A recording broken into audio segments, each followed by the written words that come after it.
Fellas, we are live. All right, welcome to Saturday Night Sweat, the Circus Survivor podcast, where we react live to the selection counts that were just released over in the VSiN studios for Circus Survivor. We'll talk a little strategy as well. I've got Mark Goldberg here, the man they call Spooky. I've got Mike Buckmiller here as well.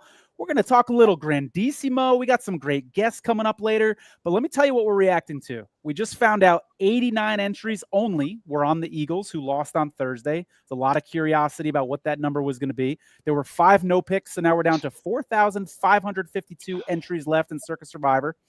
54.5% on the Green Bay Packers, 16.4% on the Steelers in that lovely rest advantage spot. 6.6% are trusting the Raiders against the Titans, 5.7% like the Rams against the beat-up Ravens, 5% like the Colts against the Cardinals, who we just found out are going to be without Kyler Murray, and 4.8% are going to be up real early watching that Broncos game as Denver takes on the winless Jets. Spooky, let's start with you. What's your first reaction to these numbers? First reaction is I'm not surprised with the Packers. There's no such thing as a free square in this game. But if there is a freebie, this is as close to it. I don't think this is the week to zig when you want to zag. I think the biggest surprise to me, and I don't know if it was a major surprise, is the Raiders. I mean, Geno, scary. They almost a winless team, and just for so many people to take a shot on them. I get it, variance. You want to avoid, but after last week, no, thank you. How about you, Mike? What's your reaction to these numbers? Yeah, I mean, Green Bay was always going to be the chalk here. 54 is a little high, in my opinion. That said, so many people got knocked out last week, and now people are in survive mode. And here we are, whatever we got to do to stay alive. And to Mark's point, free square. I mean, not many teams get 90+% win rate in this league. And here's the Packers coming off after an extended break versus a wounded Bengals team. And here they are again seeing Joe Flacco. So, less than 3-4 days with the team. Pretty good spot to take him if you're going to push the button. We also learned today the Grandissimo entry count. Nick, I don't know if you have the opportunity to pull that up or not, but 15 people left in Grandissimo, and Spooky is one of them. This thing could seriously end tomorrow. Spooky's hoping it doesn't because he's one of the 13 on the Packers. If you can talk to me a little bit about the decision process of where you landed on the Packers, and I think you still have some entries alive in the main Circus Survivor. Correct me if I'm wrong. Let me know about your decision process there as well. Absolutely, Tony. So bottom line is, there's some times that you want to avoid the chalk and get on an island on your own. But you don't need to be smart. You just need to survive. That's pretty much the logic. We went all in. I mean, I'm the resident square recreational, player that I just want to survive till next week. That's all I'm looking for. To take a shot on some of these other teams. I mean, the Colts have been playing great. The Broncos, a lot of people don't have an opportunity to use them. We've already used them already. We are with the Dream Team. Tony, Derbify, and Steve from Dog and Joe Fund are like our captains of our ship, and they've done a great job steering us in the right direction so far. It really was a no-brainer. It was like, let's move on to next week. I know a lot of people have a path already set up for next week, the Chiefs, and then the Rams, and then the Colts, but it's 1 week at a time. Let's just get this week through, move on, and there'll be a little attrition, just like there's one player in the Eagles or a bunch of people on, 2% on the Eagles and Circus Survivor. Let's move on to next week, and we'll take it from there. Mike, we were talking before the show, and I know that you had 0 entries on the Eagles, so you got to be feeling good about that. Maybe not feeling good about the fact that only 89 entries were on them, but talk to us a little bit about where you did land this week. Yeah, of course. We had the Eagles around 5%, maybe a tick above. So, yeah, a little unfortunate that they landed 2%. It is what it is. There was always a chance they were going to be saved. And then obviously recency bias where the Rams got clipped last Thursday. So sometimes people react that way. The way we looked at it is we took the Rams here. They had an extended break against the wounded Ravens team, a get-right game. So the majority of our picks are in on the Rams this week. We like that spot. We also use this as the week for between the Packers and Rams in terms of a leveling war.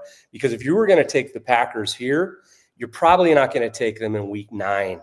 And so by us taking the Rams, then we can pivot back if we want to, and we can take them when less people have the opportunity to do so. So that, and then we moved on and we used the remaining entries that we had on the Colts.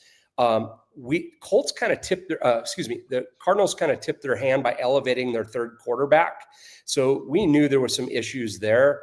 And we thought most of the people would save them for week 8 against the Titans, where we don't want to be on the chalk. So we went Rams, Colts, and then we put in some Raiders. Simple fact is the Raiders don't have any future value.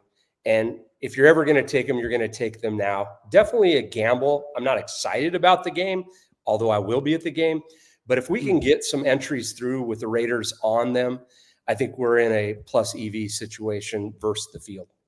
Mike, I don't want to bring up any bad memories, but didn't you have a bad beat while you were at a Raiders game? Was it last year or the year before? Yeah, there's been a few times that, yes, there was a bad beat there at the Raiders game. You know, it is what it is. We're going to support our home team. And, you know, we're just football fanatics. And again, we do all the work and the process is done. We have nothing to do with it. So we're going to enjoy it, and we're going to get whatever sweat we can out of it and enjoy it. Hopefully you get some good memories in that stadium as well. Fellas, I got a question for you. I'm wondering, did the Kyler Murray news that Mike alluded to affect you at all? That quarterback elevation happened, but I think for most people that have proxies, they already had their picks in at that point. We know now there's going to be no Kyler Murray. Jacoby Brissett, by the way, revenge game for him. He played for the Colts for 4 seasons. Yeah. Mike, when you were making that decision, it sounds like you were kind of forecasting that out a little bit. Spooky, was this on your radar at all? Talk to me about the Kyler Murray news.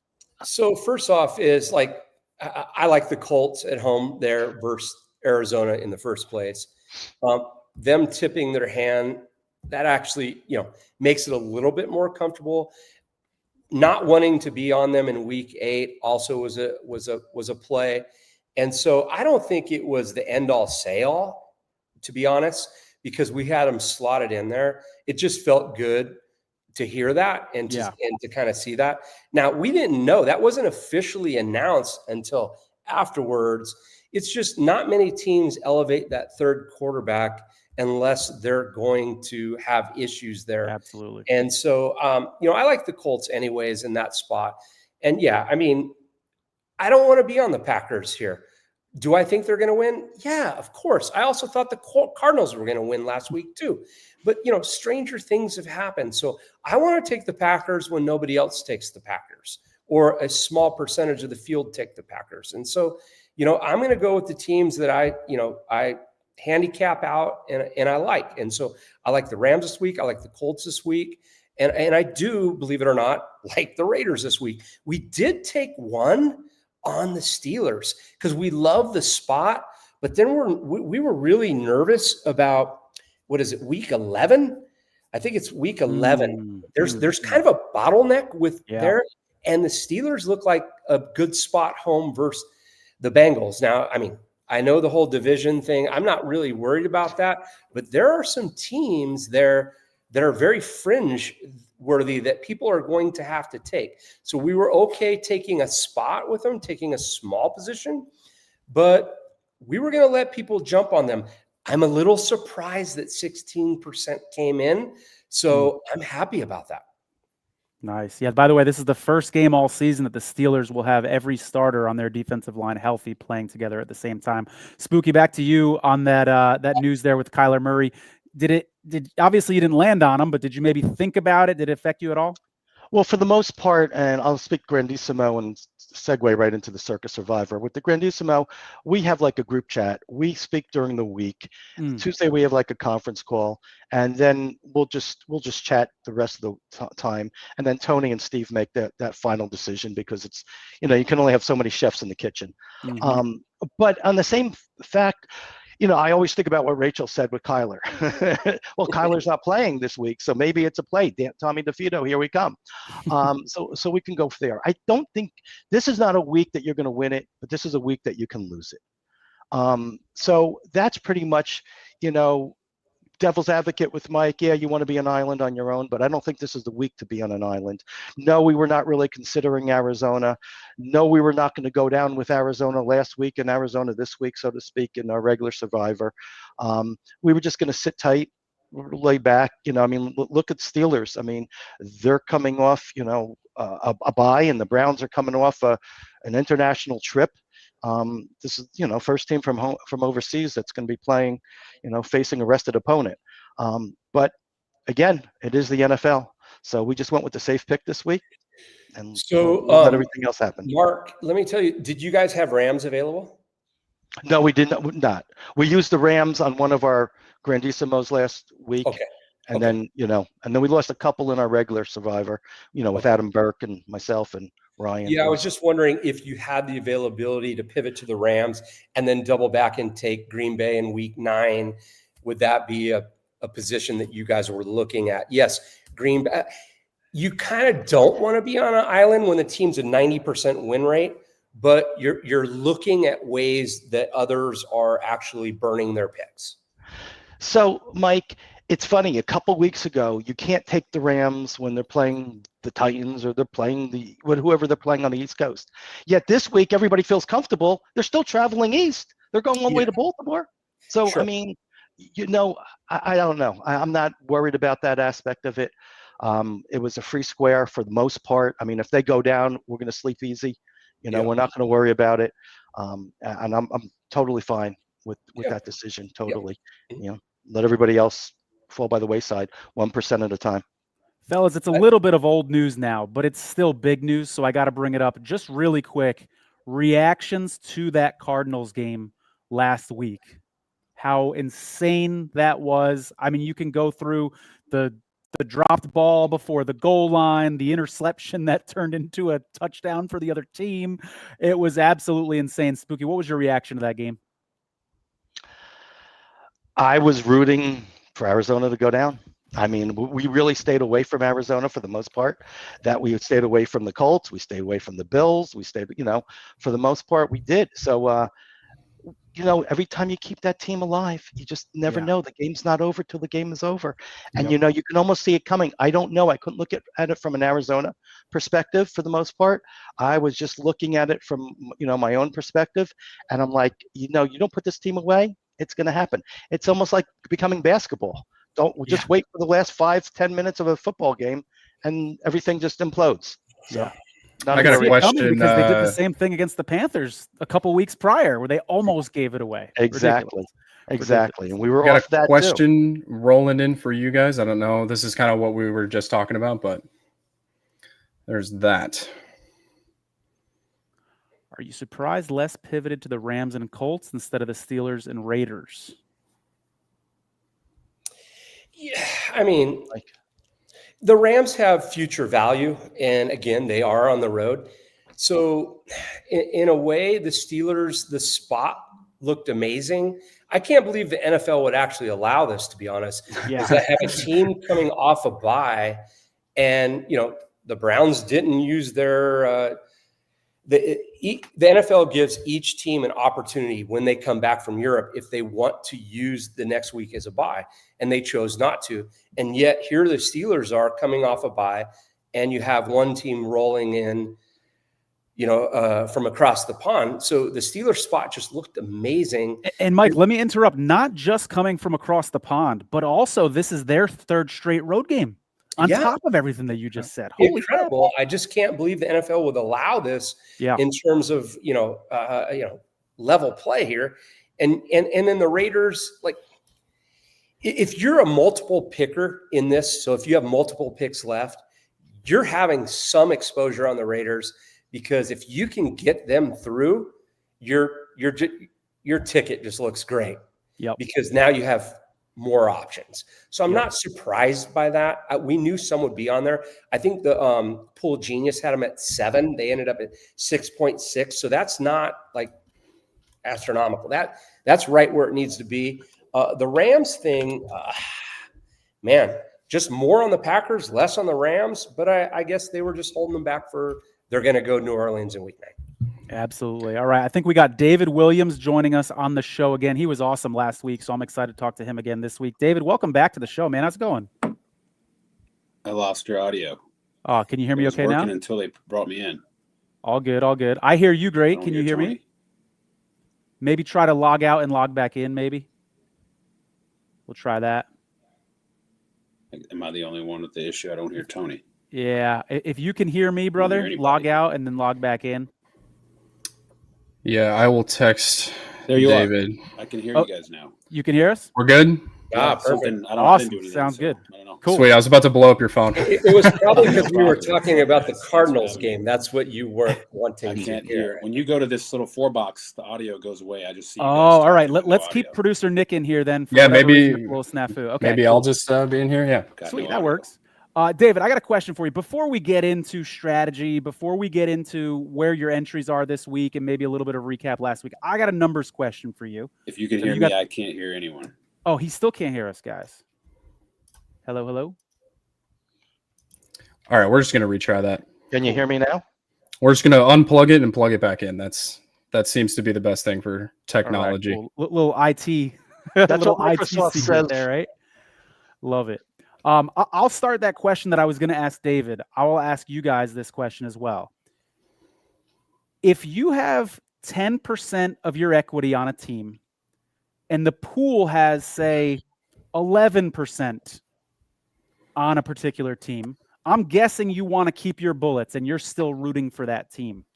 But my question is, at what point, and David can hear us now, which is great. Yeah, it's all good. At what point do you start rooting against yourself? So let me say that again. If you have 10% of your entries on the Raiders this week, and let's pretend the Raiders came in at 14%, who are you rooting for? At what point in that difference do you actually start to root against yourself? Start that question there with David. I'll tell you right now. I have 1/3 of my entries on the Packers, and I'm rooting against the Packers. Sorry, Spooky, if I saw you're one of the 13 in the Grandissimo, and it sounded a bit ominous. You kept calling it a free square, and as we know in the NFL, nothing's a free square. We saw that last week. So, if I were in the Grandissimo, I would sure like to be one of those 2 other guys on the island, because there's a chance you just win $7 million tomorrow. It's over. Yep. Winner. That's what happened to us last week, Dave. We were the only ones in the Vikings. So yeah, so that's great. Anything can be a free square. Yeah. No, this is like I say, look, the Green Bay is a good spot, but I won't hijack. I'll let you finish your question round. I'm rooting against Green Bay with 55% of the field, even though it's 1/3 of my entries. I just think it's good for equity, and I'm all about equity. So yeah.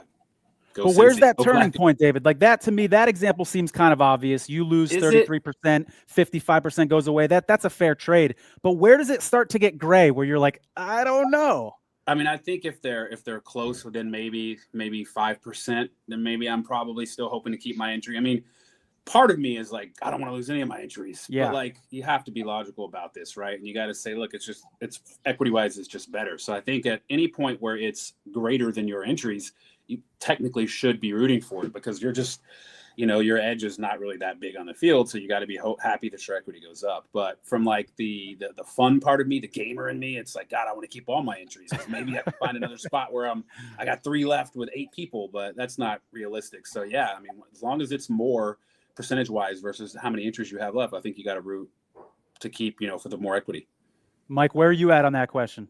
Yeah, it's a great question. And it's why we prognosticate and try to figure out where the percentages are going to be. We either want to be above or under, and we never want to be par. If we're par, it's just like, eh. And so if we're par, we want to keep our entries. We feel we're better against the mass. We're better against the field. And I'm not trying to be cocky. I just feel like I'd rather have those. If we're under, cut them. If we lose 2 or 3, so be it. If we're over, that's who we're rooting for. So we look at our percentages and we know prior to the kickoff who we're rooting for, regardless of where our entries land. We know we're Rams fans, we're Colts fans, and we're Raider fans this week. So we know where we need to go. What teams we need to lose. But if we're ever par within David's point, 2 to 5%, we'd rather keep our entries and fight against the masses another day. Mike, you said you don't want to be cocky. You're a former champion. You're allowed to be a little cocky, for Absolutely. sure. For sure. Absolutely. All right, David, let's go back to you. Let us know how you ended up last week. Remind us, did you get nicked by any of that carnage last week? Where do you stand now? And where have you put your entry or entries moving forward? Yeah, I was feeling good. We had 10, and then we put 4 on Arizona, which thankfully that's all we had available out of 10, because I think we would have been like ODB here and got really clipped. Because like Spooky said, that felt like a free square. And if you watch the game play out, as we all know, I mean, we were kind of on the right side of that game, right? That's pretty fluky to lose that game.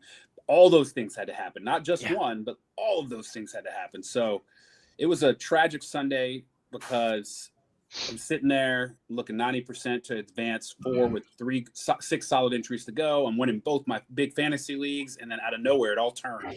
Lost those 4, lost both the fantasy leagues. It's like, oh, what happened? That was fast. Yeah. But we had 3 on Detroit, which that made it.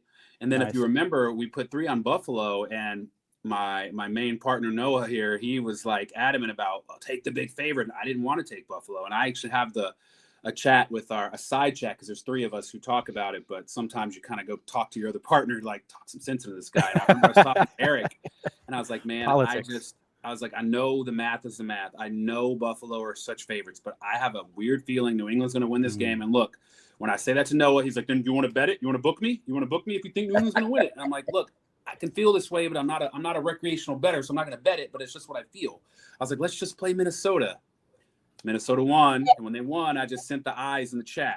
It was an early game. It was the London game, and they're like, well, you would have been on the wrong side. Minnesota barely won it. I go, look, I don't care about the side. The result would have been a W. And then when Buffalo lost, my friend was like, what'd you say to the guys? And I was like, I didn't say anything. I was like, I didn't have to say anything. They know. They know. We would have saved 3 more entries. Look, results oriented, but we would have saved 3 more. So we got clipped. We got 3 left. It felt like it's over.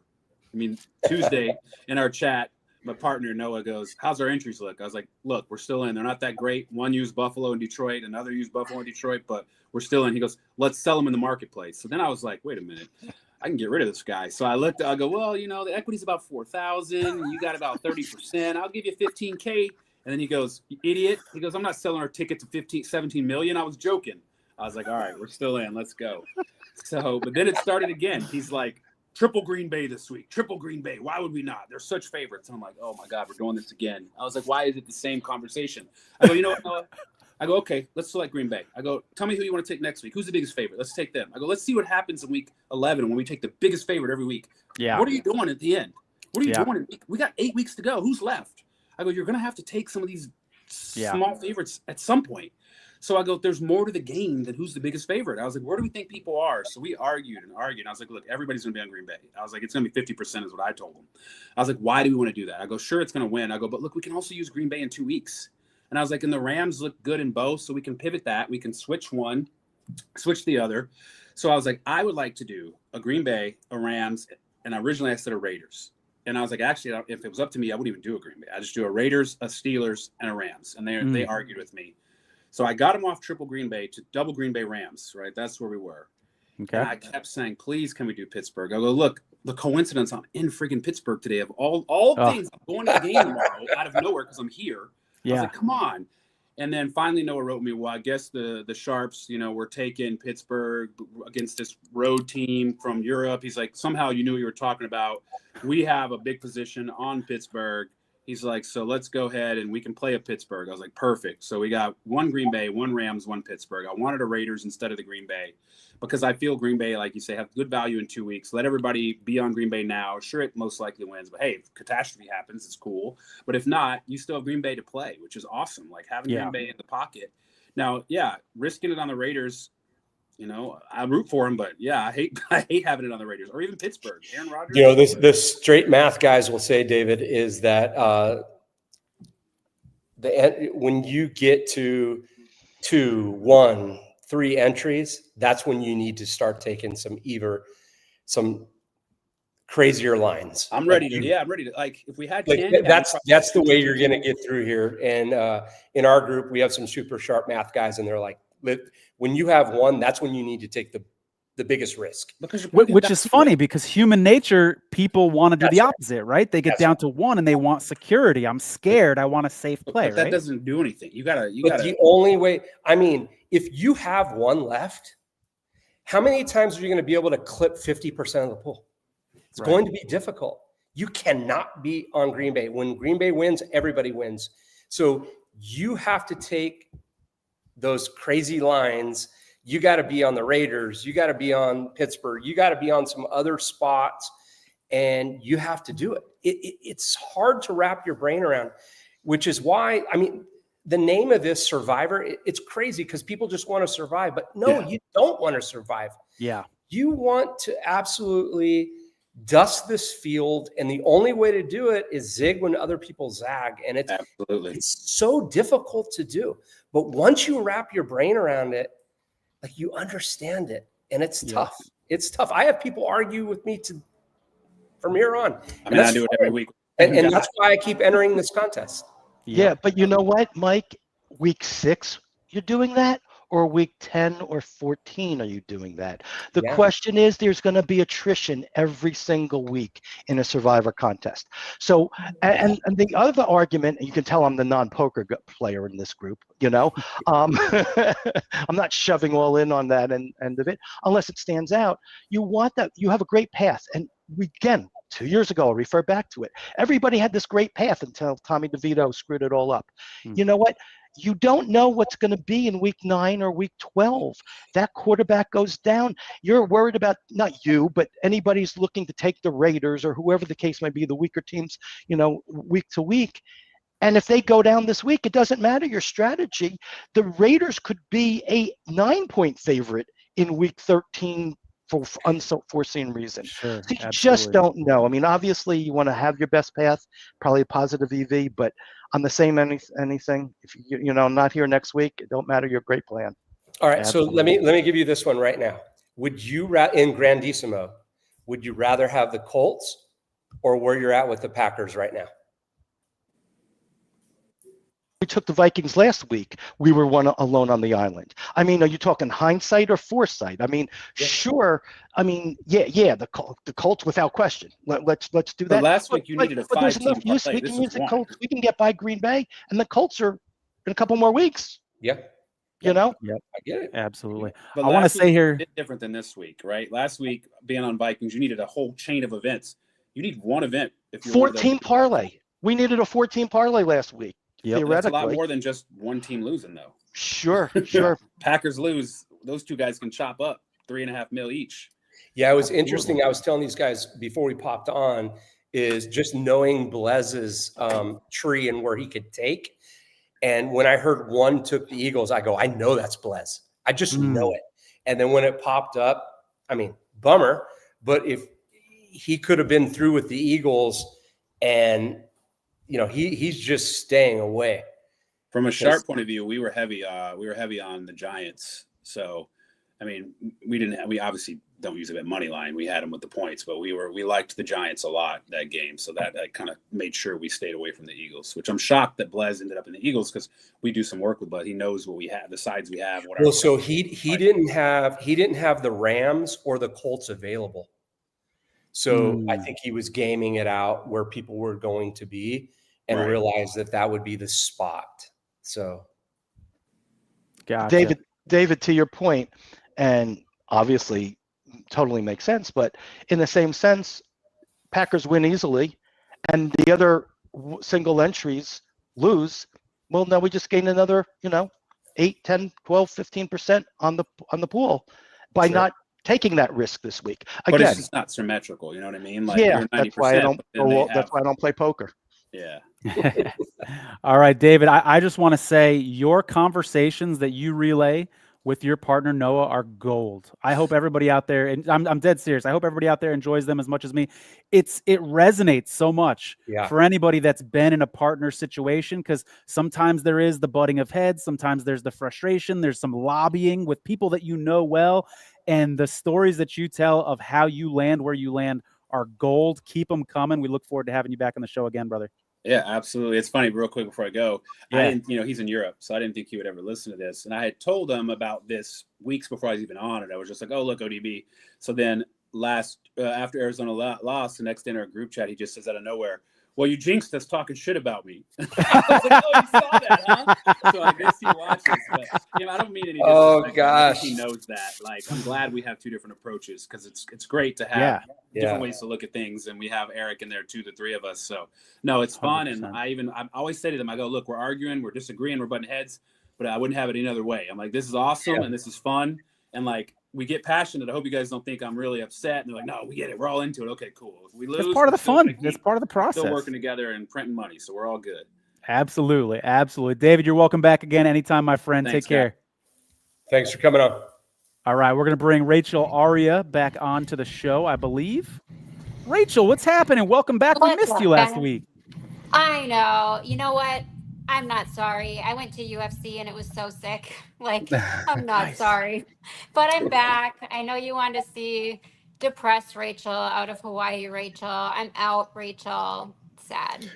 Rachel, if we can, just to start your segment, in your absence last week, you texted me a statement that you wanted us to read, and we didn't get around to it. And I'm putting you on blast because I have this text message pulled up. So I just want to see if you're sticking to this. You said, and I quote, "I hate the Rams. Kyron Williams can suck my dick. He should take a class on not fumbling while he's at it." You were still rooting for a ODB, and then you talked about potentially buying a controlling share on the Survivor Sweat marketplace. So do you still stand by that? And did you get over to the marketplace? Okay, a few things.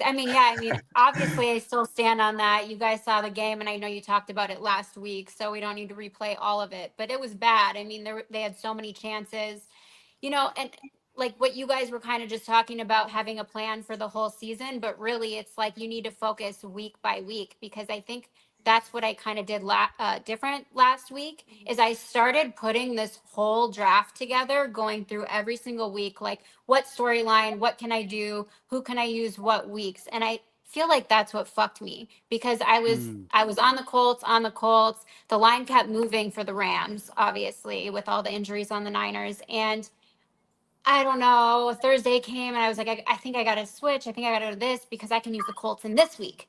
And then I can use this person this week. And I started referring to this like deeper plan that I had made instead of focusing on just like this week in front of me. And so I'm just kind of mad at myself, but I feel like that's everyone's story. They're like, well, I was going to go with so-and-so, we all say it. Like I would have went with this person. Or this team. But that's kind of how I feel about that. I mean, I'm still mad at them, but I think they're a good team, and I don't know what happened. Even though I'm out, I am looking on the marketplace. I am interested. Stuff is a little bit like too high. It's not good EV, I don't think right now. I did see some stuff a little bit lower today, but Josh is like an EV nit, so we've been talking about it together, and we're still looking. We're definitely going to get something, but the FOMO is not high enough to buy at this like EV right now. So yeah, we will though. Rachel, I put out a poll on the Last Men Standing Twitter page. I said, how many Circa Survivor entries for you next year compared to what you had this year? 63.5% said they're going to have more entries next year than they did this year. Only 4.1% of people said they're going to have less.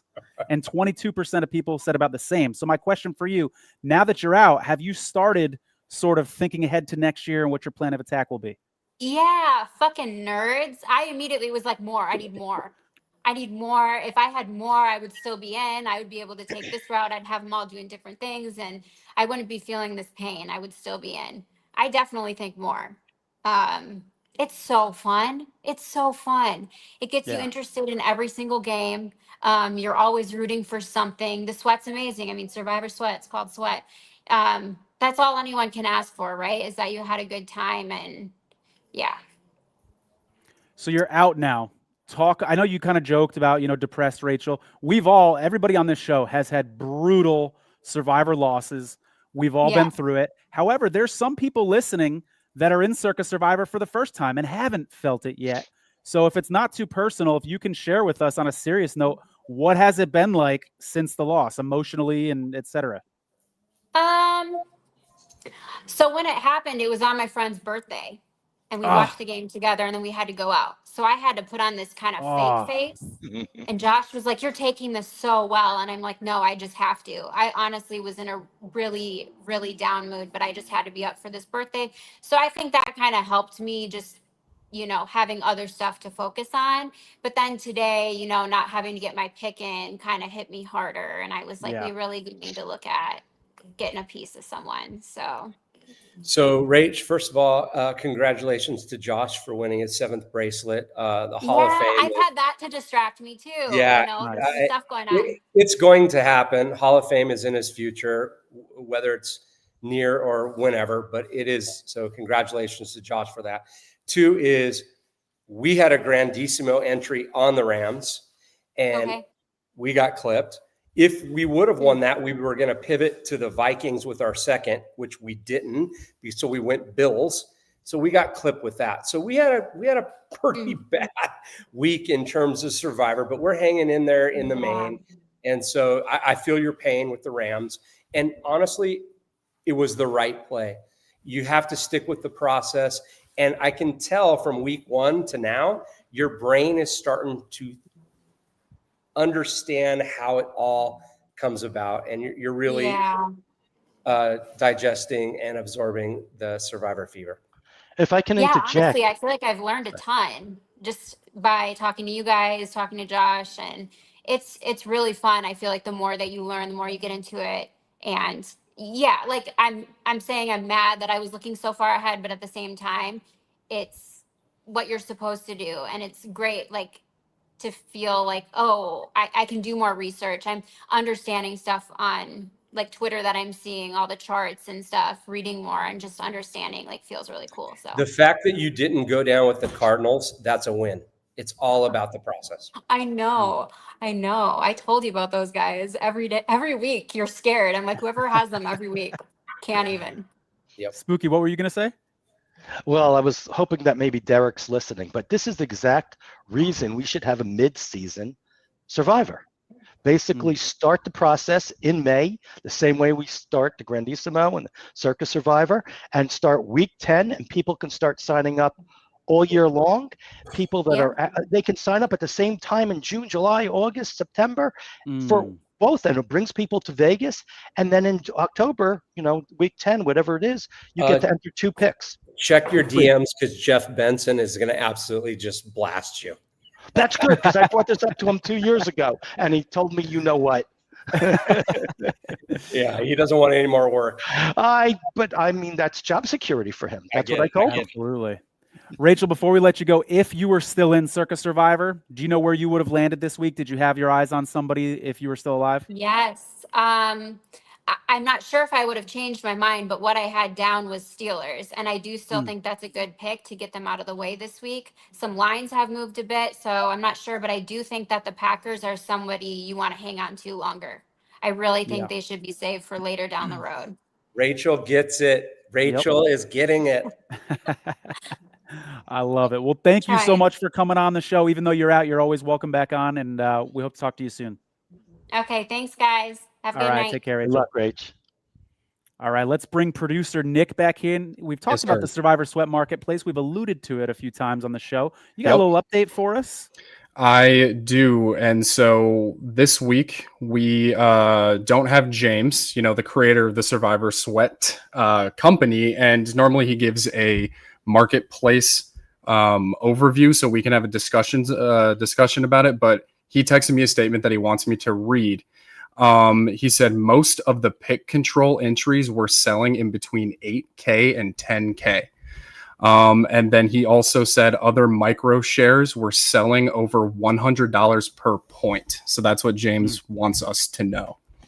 Yeah. So there's some people out there who aren't familiar with the marketplace and are saying, what? The implied value is 4,000. These things are going for 10,000. Yes, that's exactly what we're saying. And as we've said on this show a couple times, there will be a point later in the season when these entries are worth more and it will actually start to become a buyer's market. But right now it is very much a seller's market, and it's tempting. It's tempting if you have entries, especially if you've lost some equity, to say, you know what, let me get a couple thousand. Let me get back some of that and the money that I spent buying these entries. Yeah, we talk about this all the time on the Survivor Sweat Pod. Is yes, 3x, 4x, 5x, whatever it is, EV. Yes, but it's also the cheapest you'll ever get in, because what will happen is eventually when there's more carnage, the entries are worth more. Right. So if you want value, I'm 100%. I'm okay with that.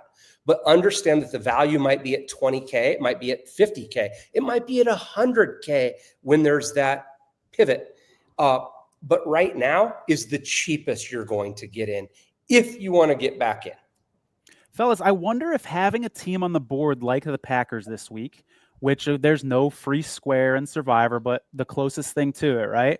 I wonder how that affects the marketplace. People saying, you know what, I want to sell, but I'm pretty sure I can get by with the Packers this week, so I'm going to wait one more week. I'm going to get by with this 91% Packers team, and then I'm going to sell, right? Yeah. Or, people on the other side who are saying, you know what, I want to get in, pick the Packers this week, Packers win, and then my entry will be worth more, and maybe I sell a couple percentages after the value of it goes up. I just wonder what a big favorite does to the marketplace, I wonder what's going to happen when the Packers go down.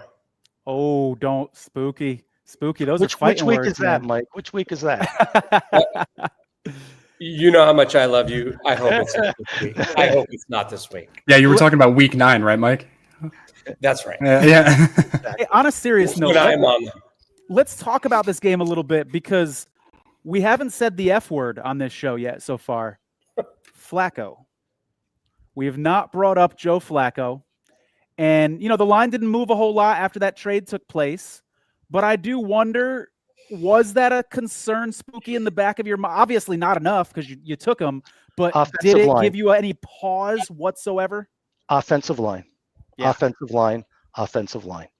It's not at all. I mean, Green Bay's getting a little bit healthier. They coming off a bye. I mean, this is the spot to use Green Bay. Sure, you can look down the road, but you don't know if Jordan Love gets hurt. You don't know if Josh Jacobs twists his ankle. You don't know. You don't know what you don't know. So, take it, run with it. And again, the Colts look great. The Steelers look great. I mean, the scenario is just set up right there. Just to underhand the pitch and hit it over the fence. But when it seems too easy, I don't know. I said that with Arizona. To Mark's point, when I was digging into this game, and I'm looking at the grades on each lineman, there wasn't even a lineman at the right tackle position. There was no grade. There was nothing. There was nobody. I like, hey, Nick, what are you doing Sunday? You might be playing right tackle for the Cincinnati Bengals here. And Flacco's not very mobile. I will. Flacco's not very mobile as a 40-year-old. I'm a little worried for Flacco, to be honest. Packers 1 week rest coming in there. The Packers do have some issues at right and left tackle, and the Bengals defense is healthy, but does it even mean anything? I literally had on my notes, like, who cares? Like, if the Bengals are 100% healthy, does that even matter at this point defensively? It's just such a smash spot for Green Bay. So with the extra rest for the Packers, but free square. Yeah. Yeah, extra rest for the Packers as well, for sure. All right, looks like we got Mitch Moss here in the dugout backstage. Let's go ahead and bring him on the show. First appearance on Saturday Night Sweat. Mitch, how's it going over there from Follow the Money in VSiN? How you doing, brother? What's up, guys? How are you?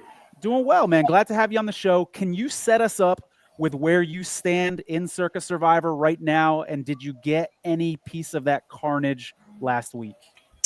I had 5 on the Rams last week. So I caught plenty of shrapnel from that big grenade that went off. But I do have 3 left. Nice. This week. I'm down to my final 3 out of the 10, obviously, that I entered with.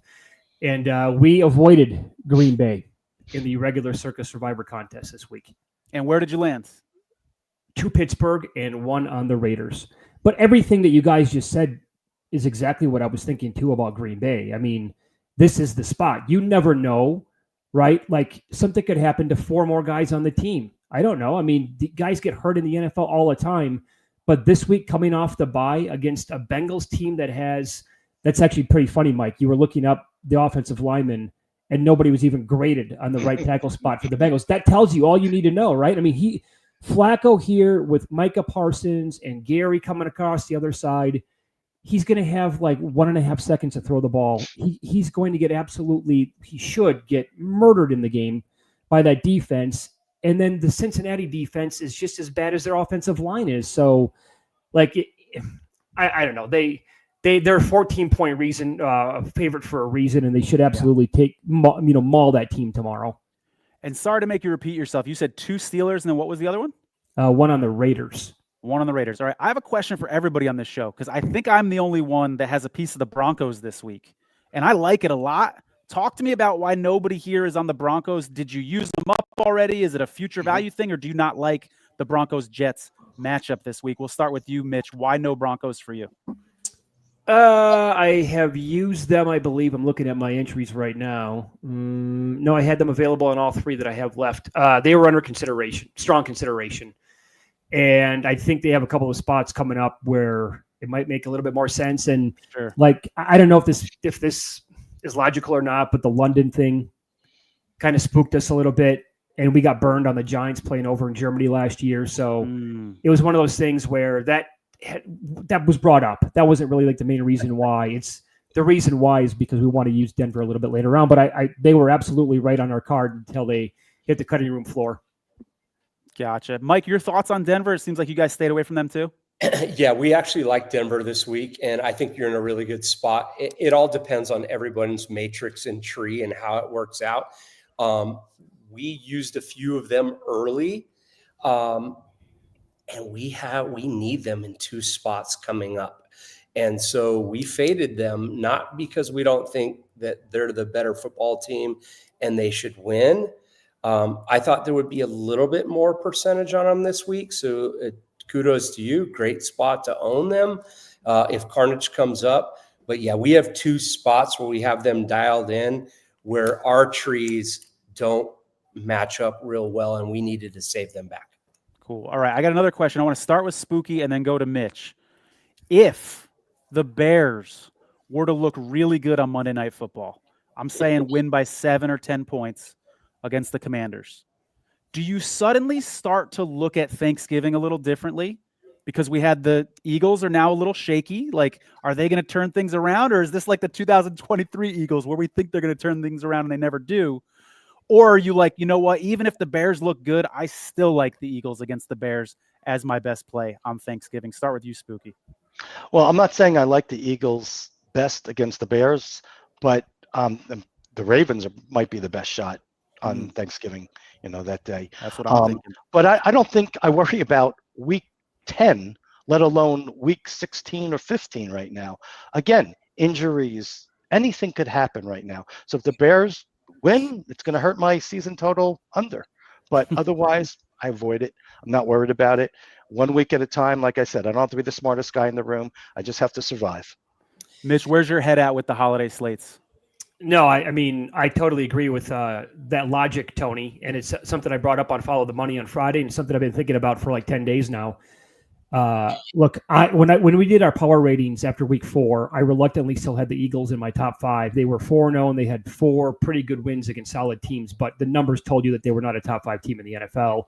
And certainly now you tack on 2 more weeks of data points here, and they're not even close to the top 5. And this might continue all year long. And so when you want to project ahead, because that's something that my one partner and I, we talk about all the time and take into consideration. We have to have multiple options on the holidays. We just do, because again, who knows what the health is going to look like of any of these teams, right? You have no idea. And maybe the Eagles just have a year like they did a couple of years ago where they were winning games, but they were fugazi and it never lasted and they got blasted in the playoffs. And like, that's how many more times do I really want to use the Eagles this year? I don't know that answer as of right now, because they are in horrendous form.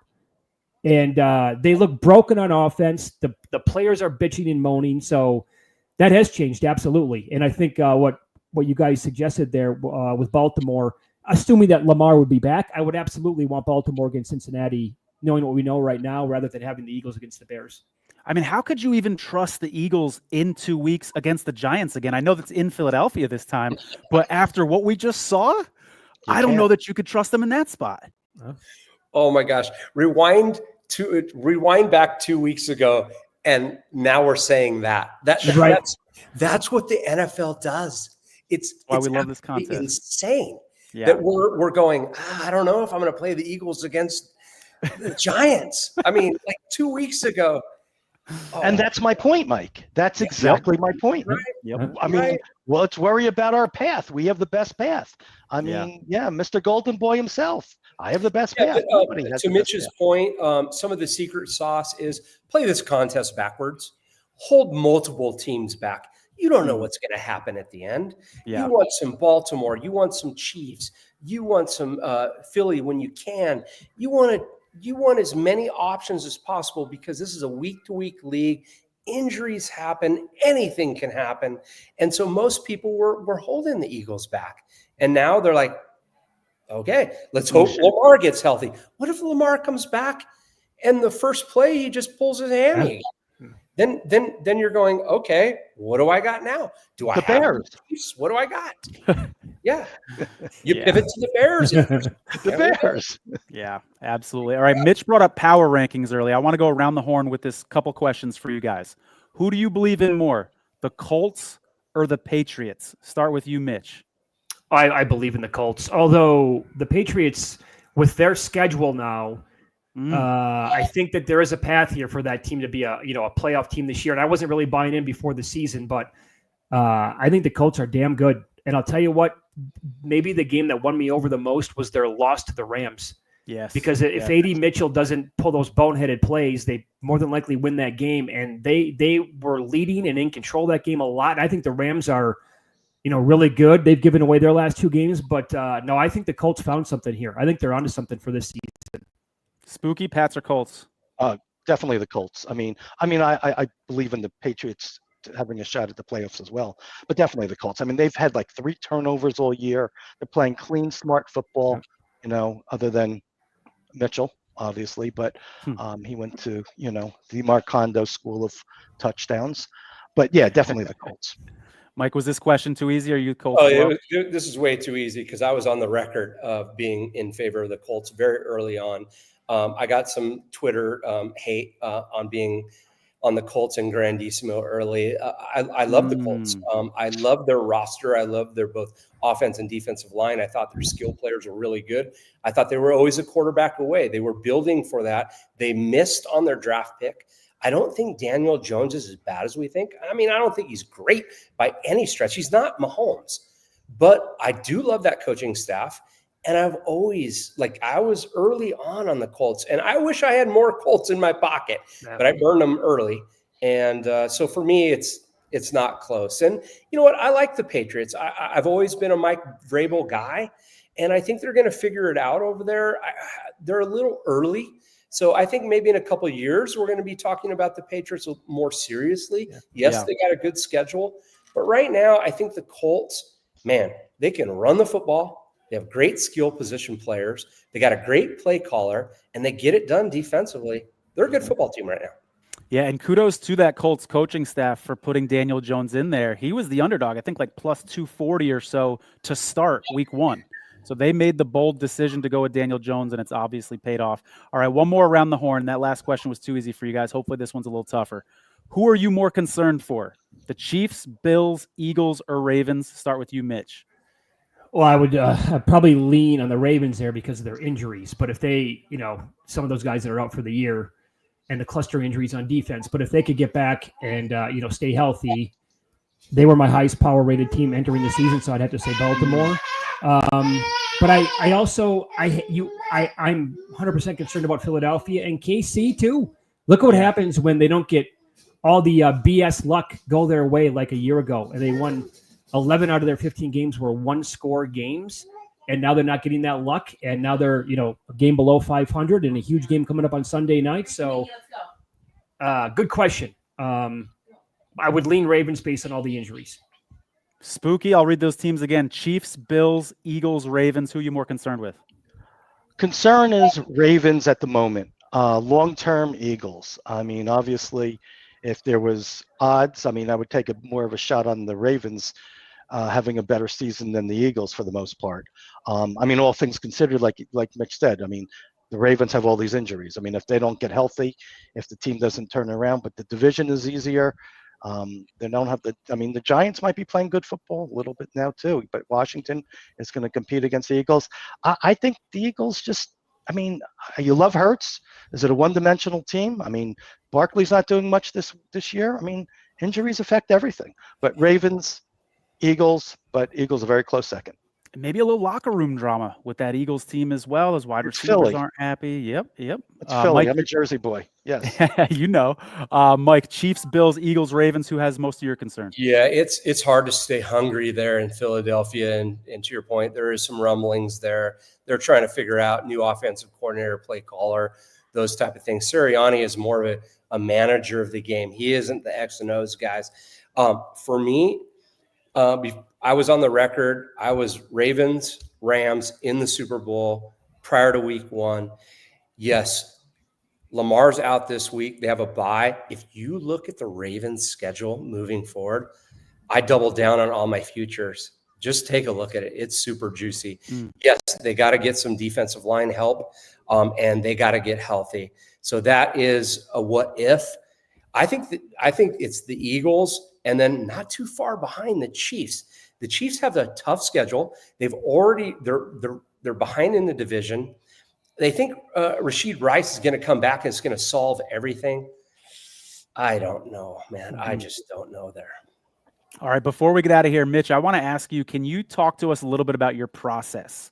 Are you one of these people that plans way ahead, before week 1 comes out? You alluded to some partners. Talk to me a little bit about the communication style and how you get to your final decision where you landed on this week with 2 Steelers and 1 Raiders. Yeah, I can show you how long this is actually. Hopefully, like the name or number doesn't pop up, but this Got is a group chat? This is just from today with my one buddy. I could just, I mean, I love it. It's not, that's no joke. I mean, it's nonstop. I have the CVS. That's all Survivor receipt. right there. That's all Survivor. And it's pretty much 99% Survivor. So somebody recently asked me like, what football season is like for me now as Survivor has become so popular. And I've played in a lot of fantasy leagues now for many, many years as well. I'm sure you guys have, and the ATS stuff and college, how that gets involved.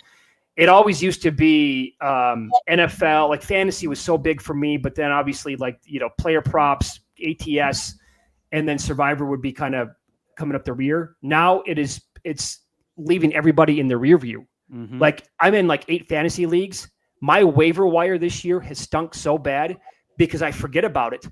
And my brain is always thinking Survivor. Yep. I started telling people no. I won't join your fantasy league. I have no interest because I can't do it. I can't do it. Mitch, I've said this before. The water cooler talk was always fantasy, and it's now Circa Survivor. Yeah. Survivor has taken over. That is all the rage. Agreed. I love it. I love it. We got shows like this popping up. It's a beautiful thing to see this community grow. We talked about the marketplace. We've got the documentary filmmakers at Circa. It's just so fun to watch this Survivor ecosystem grow and grow and grow. And next year, guys, 20 million next year. I think we're going to hit 20 million easy next year. Oh, easy. Oh, yeah. Easy. Absolutely. 25. All right. Well, thank you so much for coming on the show, Mitch. Awesome first appearance. We'd love to have you on again. We appreciate you. And good luck to everybody. We got an early game with some serious implications in the morning. Good luck, everyone. Yes. Good luck, everyone. Best of luck. Yep. Take care. Take care, guys.